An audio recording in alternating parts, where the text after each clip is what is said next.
चलिए देखा जाए क्वेश्चन नंबर 9 फ्रॉम एक्सरसाइज 7.2 क्या दिया गया है।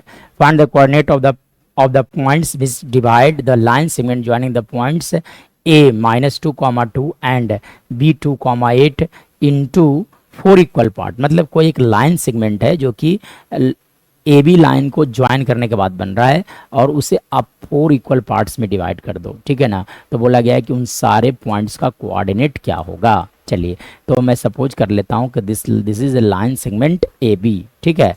चलिए तो ये लाइन सेगमेंट ए बी हो गया, ठीक है।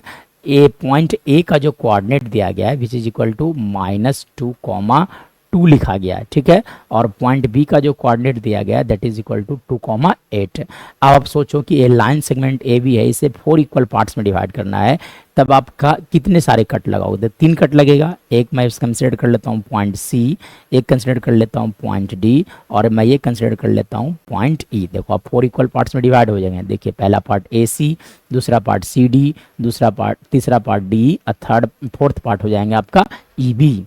यानी कि देखो यहाँ पर इक्वल है। तब मैं अगर बात करूँ तो ये देखो पॉइंट डी जो है वो एक ऐसा पॉइंट है जो कि इन दोनों के ठीक बीचों बीच में है, ए और बी के बीच में। जैसे देखो आप इधर का देखो ए सी, आप सपोज कर लो कि एक है, this part is 1, this part is also 1, this part is also 1, and this part is also 1, क्योंकि रेशियो सबका 1:1:1 आने वाला है, ठीक है। यानी कि पॉइंट डी जो होगा वो मिड पॉइंट होगा। सो पॉइंट डी की अगर बात किया जाए, सबसे पहले बात मिड पॉइंट फार्मूला अगर मैं बात करूँ तो x इक्वल टू लिखा जाता है x1 प्लस x2 बाई 2, और बाई इक्वल टू लिखा जाता है y1 प्लस y2 बाई 2 लिखा जाता है। और पॉइंट डी जो है वो एग्जैक्ट इन बिटवीन है, between a point A and B. So coordinate of D can be written as, ठीक है।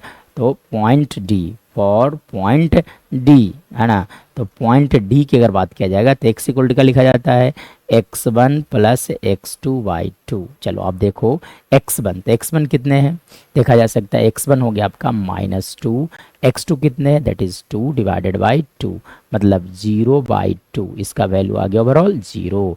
मतलब पॉइंट डी का जो x कोऑर्डिनेट होगा वो 0 है।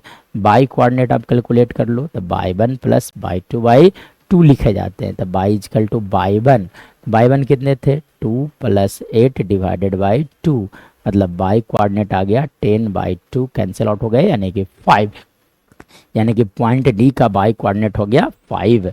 चलिए इसके बाद देखा जाए, अगर मैं बात करूं तो पॉइंट सी जो होगा that is mid point between point A and C. C is mid point between C is midpoint of point A and D, so C is the midpoint, ठीक है। C is the midpoint of line AC, ठीक है।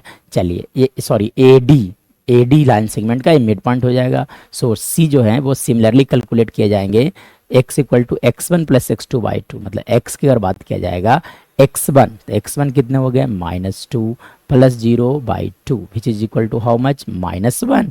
चलिए y coordinate y1 plus y2 यानी कि 2 plus 5/2 which is equal to how much 7/2, यानी कि point C का कोऑर्डिनेट होगा -1, 7/2। चलिए अब इन द सेम वे अब कैलकुलेट किया जाए point E for point E। चलिए अब यहाँ से x इक्वल टू लिखा जाता है x1 प्लस x2, मतलब कि देखो पॉइंट E जो है वो D और B के बीच में है, इसलिए फिर से यहाँ पे मिड पॉइंट फार्मूला लगाया जाए।